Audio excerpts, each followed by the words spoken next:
তাহলে শান্তি রক্ষায় জাতিসংঘ জয়ী সেনাবাহিনী, সেনাপ্রধান কিংবা তাদের পছন্দের শান্তিতে নোবেল প্রধান উপদেষ্টা এদের আমরা প্রশংসা করি কি করে? জাতিসংঘ প্রতিবেদন বলছে 4 তারিখ গভীর রাত পর্যন্ত সেনাপ্রধান আবার গণভবনে শেখ হাসিনাকে বলে এসেছেন যে তিনি মার্চ টু ঢাকা কর্মসূচিতে বিক্ষোভকারীদের ঢল, ঢাকামুখী ঢল ঠেকাবেন ঢাকার এন্ট্রি পয়েন্টগুলোতে।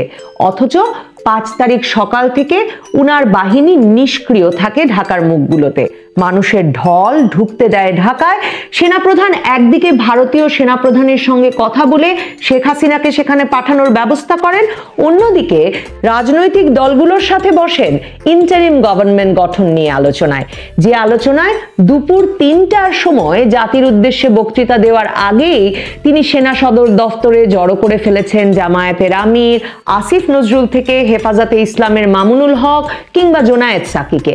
ভাবার কোনো কারণ বোধহয় নেই যে শেখ হাসিনাকে হেলিকপ্টারে তুলে দেওয়ার পর তিনি এই বিভিন্নমুখী রাজনৈতিক নেতৃবৃন্দের সঙ্গে আর সুশীল সমাজের প্রতিনিধি হিসেবে ডক্টর আসিফ নজরুলের সঙ্গে যোগাযোগ শুরু করেছিলেন। তবে হানাহানি মারামারি সেনাপ্রধান বন্ধ করতে না পারলেও ডক্টর ইউনূসকে যে উনি এনে সরকারে বসার ব্যবস্থা করে দিয়েছেন 18 মাসের মধ্যে একটা নির্বাচন অনুষ্ঠান করবার জন্য, সে কথা কাল সেনাপ্রধান তার বক্তব্যে একরকম পরিষ্কার করেছেন। ইউনূস সরকারের যেহেতু কোনো সাংবিধানিক ভিত্তি নেই, আমি জানি না সে কারণেই কিনা, এবং তাই তার প্রধান উপদেষ্টা পদ বা সরকারের পদমর্যাদার ক্রম বা ওয়ারেন্ট অফ প্রেসিডেন্সে তার অবস্থান সেনাপ্রধানের অনেক ওপরে, এগুলো মানেন না বলেই কিনা জানি না সেনাপ্রধান সরাসরি ডক্টর ইউনূসকে ডক্টর ইউনূস হিসেবেই তার নাম উল্লেখ করেন এবং বলেন, আমরা দেশে একটা ফ্রি, ফেয়ার অ্যান্ড ইনক্লুসিভ ইলেকশনের জন্য ধাবিত হচ্ছি। তার আগে যেসব সংস্কার করা প্রয়োজন অবশ্যই সরকার এদিকে হেল্প করবে। সরকার তার মানে সেনাবাহিনীর নির্বাচন অনুষ্ঠানের প্রতিশ্রুতি রক্ষার জন্য সহায়তা করছে মাত্র। সেনাপ্রধান ভাবছেন নির্বাচন অনুষ্ঠানে তাদের হেল্প করাই ডক্টর ইউনূসের একমাত্র অ্যাসাইনমেন্ট। এ প্রসঙ্গে সেনাপ্রধান আরো বলেন, আমি যতবারই ডক্টর ইউনূসের সঙ্গে কথা বলেছি, he completely agrees with me. Doctor Yunus সেনাপ্রধানের সঙ্গে সম্পূর্ণ একমত হয়েছেন যে there should be free, fair and inclusive election, মানে অবাধ, সুষ্ঠু এবং অন্তর্ভুক্তিমূলক ইলেকশন হওয়া উচিত। এখন এই অন্তর্ভুক্তিমূলক ইলেকশনে কি আওয়ামী লীগ অংশ নিতে পারবে সেটা অবশ্য সেনাপ্রধান গতকাল পরিষ্কার করেননি। তিনি যা বলেছেন সেখানে যদি আবার ফিরে যাই, সেনাপ্রধান বলছেন and that election should be within December, সেই নির্বাচনটি হতে হবে ডিসেম্বরের মধ্যে, অথবা তার ভাষায় যেটা আমি প্রথমেই বলেছিলাম যে 18 মাসের মধ্যে একটা ইলেকশন। তার মানে ডক্টর ইউনূসকে সরকারে বসানোর আগেই তিনি বলে দিয়েছিলেন যে 18 মাসের মধ্যে নির্বাচন দিতে হবে, এবং সেনাপ্রধান বলছেন তার মনে হচ্ছে সরকার সেদিকেই ধাবিত হচ্ছে। হয়রান সেনাপ্রধান অবশ্য বলেন নাই যে হানাহানি, মারামারি, কাটাকাটি বন্ধ না করা গেলে এই দায়িত্ব উনি বা কেউ না নিলে, মানে সেনাপ্রধান তো দুহাত তুলে বলেই দিয়েছেন যে তার পক্ষে এই হানাহানি, মারামারি, কাটাকাটি বন্ধ করা সম্ভব নয়, তাহলে নির্বাচনটা কি করে হবে? অন্যদিকে মবের লুটপাটের অধিকার রক্ষায় তার সেনাবাহিনী ডেভিল হান্ট পরিচালনা করতে থাকছে। কিভাবে দেশে নির্বাচনের প্রয়োজনীয় পরিবেশ তাহলে তৈরি হবে? আমরা যদি সেনাপ্রধান আমাদের 5ই আগস্ট উনার উপর যে ভরসা করতে বলেছিলেন তার দিকে তাকাই এবং তারপর গত 7 মাসের পরিস্থিতির দিকে তাকাই, তাহলে দেখব আগুন দেওয়া, লুটপাট করা, রামদা নিয়ে ঘোরা, গলা কেটে হত্যা, অস্ত্রের প্রদর্শন, এসবই বাংলাদেশে একটা স্বাভাবিকীকরণ করা হয়ে গেছে। আরো স্বাভাবিক হয়েছে পুলিশ পেটানো, পুলিশ মারা, আর মবের সামনে, দলের সামনে সেনাবাহিনীর নিষ্ক্রিয় থাকা এবং লেজ গুটিয়ে পালিয়ে আসা। সেনাবাহিনীর অপারেশন ডেভিল হান্ট যে মববাজি, অপরাধ এবং অরাজকতা দমনে করা হচ্ছে না, বরং সারা দেশে আওয়ামী লীগ আর তথাকথিত ফ্যাসিস্টের দোসর দমনে হচ্ছে, সেটাও তো পরিষ্কার। সেনাপ্রধান কাল একরকম অভিমান করেই যেন বলেছেন যে তিনি একটা কমন জিনিস দেখতে পাচ্ছেন, সেনাবাহিনী এবং সেনাপ্রধানের প্রতি বিদ্বেষ কারো কারো, এবং তিনি বলছেন তিনি আজ পর্যন্ত খুঁজে পান নাই যে ঠিক কী কারণে এই বিদ্বেষ। দেখেন, আপনি কু করবেন কিন্তু বলবেন না, আপনি দায়িত্ব নেবেন, তারপর 7 মাস ধরে নিষ্ক্রিয় থেকে হঠাৎ ক্যামেরার সামনে এসে বলবেন একা পারবেন না। আপনি বলবেন ডক্টর ইউনূসকে বলে দিয়েছেন 18 মাসের মধ্যে নির্বাচন, অথচ তারা নির্বাচনের কোনো তারিখ দেবেন না। দল গড়া, সংস্কার সহ নানা খেলা খেলতে থাকবেন, আর দেশে ভয়ের রাজত্ব, ত্রাসের রাজত্ব কায়েম হবে। দেশের শান্তি শৃঙ্খলা রক্ষার দায়িত্ব শুধু সেনাবাহিনীর নয়। উল্লেখ করে সেনাপ্রধান বলেছেন যে 2 লক্ষ পুলিশ আছে, বিজিবি আছে, র্যাব আছে, আনসার ভিডিপি আছে, আর তার আছে মাত্র 30,000 সৈন্য। কাজেই এই 30,000 সৈন্য দিয়ে তিনি এই বিরাট ভয়েড বা শূন্যতা কিভাবে পূরণ করবেন? কিন্তু সেনাপ্রধান, পুলিশ তো নাই। পুলিশের 650 থানার 450-র বেশি থানায় হামলা, লুট, আগুন দেওয়া হয়েছে 5ই আগস্টের পর, যখন আপনি ক্যামেরার সামনে দাঁড়িয়ে জাতির উদ্দেশ্যে বলেছিলেন আপনি আমাদের জানমালের দায়িত্ব নিয়েছেন। 2 লাখ পুলিশের কতজন এরপর এখন পর্যন্ত চাকরিতে ফিরে এসেছে সে কথাও কিন্তু আমরা জানি না। সেনাপ্রধান এখন খুব হয়রান হয়ে গেছেন। মঙ্গলবার পিলখানা হত্যা দিবসে নিহত সেনা সদস্যদের স্মরণে এক অনুষ্ঠানে বক্তৃতা করার সময় তিনি সে কথা একরকম স্পষ্ট করেই বললেন, অথচ 5ই আগস্ট সেনাপ্রধানের মনে হয়নি যে শুধু তার সেনাবাহিনী দিয়ে তিনি আমাদের জানমাল রক্ষা করতে পারবেন না। জাতিসংঘ প্রতিবেদন লিখছে 5 তারিখেও সেনাবাহিনী যখন সারা দেশে নিষ্ক্রিয় এবং সকাল থেকেই বিক্ষোভকারীদের ঢুকতে দিচ্ছে ঢাকায়, সারা দেশের পুলিশ বিকাল পর্যন্ত জানতেই পারেনি যে সরকারের পতন হয়ে গেছে এবং তাদের আর জনতাকে প্রতিরোধ করতে হবে না। সেনাপ্রধানের 5ই আগস্ট মনে হয় নাই যে সারা দেশে সেনাবাহিনীর সক্রিয় উপস্থিতি দিয়ে এবং শেখ হাসিনার পতনের খবর দিয়ে সিভিলিয়ান বাহিনী পুলিশকে আনুষ্ঠানিকভাবে সারা দেশে জনতা প্রতিরোধের ডিউটি থেকে সাথে সাথে তুলে নেওয়া দরকার ছিল।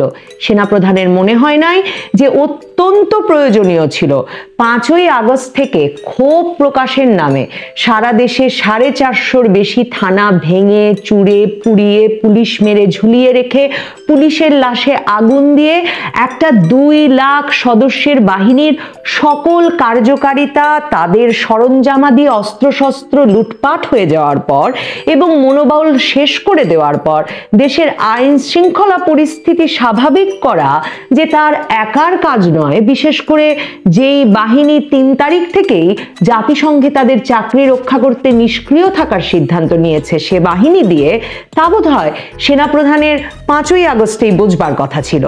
সেনাবাহিনী কু করবে, তারপর কু শেষে সেনাপ্রধান এসে জানমালের দায়িত্ব নেবেন ক্যামেরার সামনে দাঁড়িয়ে মুখের কথায়, কিন্তু তিনি বা তার সৈন্যরা কোথাও কোনো অরাজকতা থামাতে সক্রিয় হবেন না 7 মাসের মধ্যে। সিভিলিয়ান মানুষ আর সিভিলিয়ান বাহিনী মারামারি, কাটাকাটি, হানাহানি করে মরবেন, আর সেনাপ্রধান 7 মাস পরে এক অনুষ্ঠানে এসে বলবেন যে পরে বলবেন না আমি আপনাদের সতর্ক করি নাই। আসল কথা, পরে আর আগে আবার কি? সেনাপ্রধান তো জাতিসংঘের চাকরি হারানোর ভয়ে কু যে করেছেন সেটাই এখনো মুখ ফুটে বলতে পারছেন না। জাতিসংঘ প্রতিবেদনে স্পষ্ট এসেছে যে জাতিসংঘ সতর্ক করবার পর যে সেনাবাহিনী যদি বিক্ষোভ দমনে গুলি চালায় তাহলে তাদেরকে হয়তো আর শান্তিরক্ষী মিশনে নেওয়া হবে না, এমন সতর্কবাণী আসবার কারণেই হয়তো সেনা সদর দপ্তরে 3 তারিখেই সিদ্ধান্ত নেওয়া হয়েছিল যে সেনাবাহিনী নিষ্ক্রিয় থাকবে। এখন সে সময়কার ছাত্র আন্দোলনের নানা জনের ফেসবুক পোস্টে পরিষ্কার যে 3 তারিখেই ছাত্র শিবির নেতা সাদিক কায়েম ডক্টর ইউনূসের অন্তর্বর্তীকালীন সরকারের প্রধান হওয়ার বিষয়টি চূড়ান্ত করেন। আর 3 তারিখেই শেখ হাসিনার পদত্যাগ অর্থাৎ 1 দফা 1 দাবি ঘোষণা করা হয় শহীদ মিনার থেকে। অথচ জাতিসংঘ প্রতিবেদন বলছে 4 তারিখ গভীর রাত পর্যন্ত সেনাপ্রধান আবার গণভবনে শেখ হাসিনাকে বলে এসেছেন যে তিনি মার্চ টু ঢাকা কর্মসূচিতে বিক্ষোভকারীদের ঢল, ঢাকামুখী ঢল ঠেকাবেন ঢাকার এন্ট্রি পয়েন্টগুলোতে। অথচ 5 তারিখ সকাল থেকে উনার বাহিনী নিষ্ক্রিয় থাকে ঢাকার মুখগুলোতে। প্রেসিডেন্ট ডোনাল্ড ট্রাম্প বাংলাদেশে পলিটিক্যাল ল্যান্ডস্কেপ স্ট্রেংথেন করতে বা রাজনৈতিক দৃশ্যপট শক্তিশালীকরণে একটি নামধাম পরিচিতিবিহীন প্রতিষ্ঠানকে $29 মিলিয়ন দেওয়া হয়েছে, আর ভারতে ভোটার উপস্থিতি বাড়াতে কোনো এক নির্বাচনে $21 মিলিয়ন খরচ হয়েছে এমন মন্তব্য প্রকাশ্যে করবার পর থেকেই বাংলাদেশে মানুষের মধ্যে ফেসবুকে ভীষণ কৌতূহল দেখা যাচ্ছে, জল্পনা কল্পনা চলছে যে কোন সে প্রতিষ্ঠান, যে দুজনের মাত্র প্রতিষ্ঠান, প্রেসিডেন্ট ট্রাম্পই যেমনটা বলছেন $10,000-20,000 নয় $29 মিলিয়ন নিয়ে নিল পলিটিক্যাল ল্যান্ডস্কেপ বদলাতে। আর ভারতে সরকার তদন্ত করে দেখছে মার্কিন সহায়তা পেয়েছে কোন কোন প্রতিষ্ঠান, কি কি কাজে এবং কিভাবে তারা সেটি খরচ করেছে। আর সংবাদ মাধ্যমও এই বিষয়গুলো খতিয়ে দেখছে এবং মার্কিন নথিগুলো যাচাই করে দেখছে কোন কোন প্রতিষ্ঠান, কোন কোন দেশ কি ধরনের সহায়তা পেয়েছিল ইউএসএআইডির কাছ থেকে। এরই ধারাবাহিকতায় দ্য নিউ ইন্ডিয়ান এক্সপ্রেস, ভারতীয় সংবাদ মাধ্যম, তারা খবর দিচ্ছে যে 2021 থেকে 2024 এই 4 বছরে বাংলাদেশে শুধু সেই $29 মিলিয়ন নয়, 2021 থেকে 2024 এই 4 বছরে বাংলাদেশই দক্ষিণ এশিয়ার মধ্যে সবচেয়ে বেশি সহায়তা পেয়েছে ইউএসএআইডির কাছ থেকে। এবং $1.89 বিলিয়ন মানে প্রায় $190 কোটি মতো যে খরচ হয়েছে মার্কিন যুক্তরাষ্ট্রের তরফে বাংলাদেশের উন্নয়ন সহযোগিতায়, তার মধ্যে একটা বিরাট অংশ খরচ হয়েছে বাংলাদেশের সুশীল সমাজ, বাংলাদেশে অবাধ তথ্য প্রবাহ নিশ্চিতকরণে সংবাদ মাধ্যমের পেছনে এবং রাজনৈতিক অংশগ্রহণ নিশ্চিত করতে রাজনৈতিক দলগুলোর পেছনে। বাংলাদেশের 2021 থেকে 2024 সাল এই সময়টায় কি করে সুশীল সমাজে প্রতিনিধি, রাজনৈতিক দলের অংশগ্রহণ নিশ্চিতকরণ এবং অবাধ তথ্য প্রবাহ খাতে বাংলাদেশে মার্কিন সহায়তার পরিমাণ বেড়েছে, এই যে বড় ধরনের অঙ্ক তারা খরচ করলো বাংলাদেশের সুশীল সমাজ, সংবাদ মাধ্যমের প্রতিনিধি, নির্বাচনের নামে এবং রাজনৈতিক দলের অংশগ্রহণের নামে, এর মাধ্যমে কি ফল চেয়েছিল তারা? যে নির্বাচন করলে পরে আওয়ামী লীগ সরকারকে নিষেধাজ্ঞা দেওয়ার হুমকি দিচ্ছিল মার্কিন সরকার, বাইডেন প্রশাসন, যে নির্বাচনের আগে বারবার তৎকালীন প্রধানমন্ত্রী বলছিলেন মার্কিন সরকার হস্তক্ষেপ করতে চাইছে, সে নির্বাচনের পেছনে যে $6.8 মিলিয়ন খরচ করলো, কিংবা রাজনৈতিক দলগুলোর পেছনে যে $8.8 মিলিয়ন খরচ হলো, ভাববার কি কোনো কারণ আছে? তা আওয়ামী লীগ সরকার কিংবা আওয়ামী লীগ দলীয় রাজনৈতিক সদস্যরা পেয়েছিলেন? ইউনূস সরকারের কোনো আগ্রহ নেই জানবার যে এই যে বিপুল পরিমাণ টাকা বা ডলার খরচ হলো বাংলাদেশের গত 4 বছরে 2021 থেকে 2024 পর্যন্ত সুশীল সমাজের প্রতিনিধি, সংবাদ মাধ্যমে অবাধ তথ্য প্রবাহ নিশ্চিতকরণে কিংবা রাজনৈতিক অংশগ্রহণ নিশ্চিতকরণে কোন রাজনৈতিক দল, কোন সংবাদ মাধ্যম, কোন সুশীল সমাজের প্রতিনিধিরা এই অর্থ বা এই অর্থের ভাগ পেলেন? এই কৌতূহল না থাকার একটা কারণ হতে পারে যে ডক্টর ইউনূস সরকারের তো সবই জানবার কথা, হয়তো সরকার সেসব তথ্য জানেন। তাহলে সরকার কেন এই তথ্যগুলো দিচ্ছেন না সে বিষয়, সেই কৌতূহল আরো শক্ত হচ্ছে আমাদের মতো সাধারণ মানুষের মনে। দেখুন, শেখ হাসিনা সরকারের সঙ্গে মার্কিন যুক্তরাষ্ট্রের সরকারের, জো বাইডেন প্রশাসনের যে ধরনের মন কষাকষি বা যে ধরনের তিক্ত সম্পর্ক ক্রমেই স্পষ্ট হয়ে উঠছিল গত 4 বছর ধরে, সেখানে ঠিক রাজনৈতিক দল বলতে মার্কিন সরকার যে বাংলাদেশে আওয়ামী লীগের পেছনে সে টাকা খরচ করেনি তা বোধহয় এক রকমের ধারণা করা যায়। আর যদি বা আওয়ামী লীগ সরকারের পেছনে মার্কিন যুক্তরাষ্ট্র এত টাকা খরচ করে থাকে, সে তথ্য বের করে আনতে ডক্টর ইউনূসের সরকারের এই গড়িমসি বা অনীহা কেন? আমার আরো প্রশ্ন থেকে যায়, ডক্টর ইউনূস সরকার 5ই আগস্টের পর থেকেই বৈষম্য বিরোধী ছাত্র আন্দোলন, যে ছাত্র প্রতিনিধিরা সরকারে আছেন, এবং ডক্টর ইউনূস সরকার, তারা সকলে সদল বলে ক্রমাগতভাবে বলে যাচ্ছেন যে বাংলাদেশের সকল সংবাদ মাধ্যম, সকল সম্পাদক ফ্যাসিস্টের দোসর ছিল। তাহলে প্রশ্ন জাগে, কোন কোন সে সংবাদ মাধ্যম, কোন কোন সে মিডিয়ার মানুষজন যাদের পেছনে মার্কিন যুক্তরাষ্ট্র এ অর্থ খরচ করলো যাতে বাংলাদেশে 2021 থেকে 2024 সাল পর্যন্ত অবাধ তথ্য প্রবাহ নিশ্চিত হতে পারে?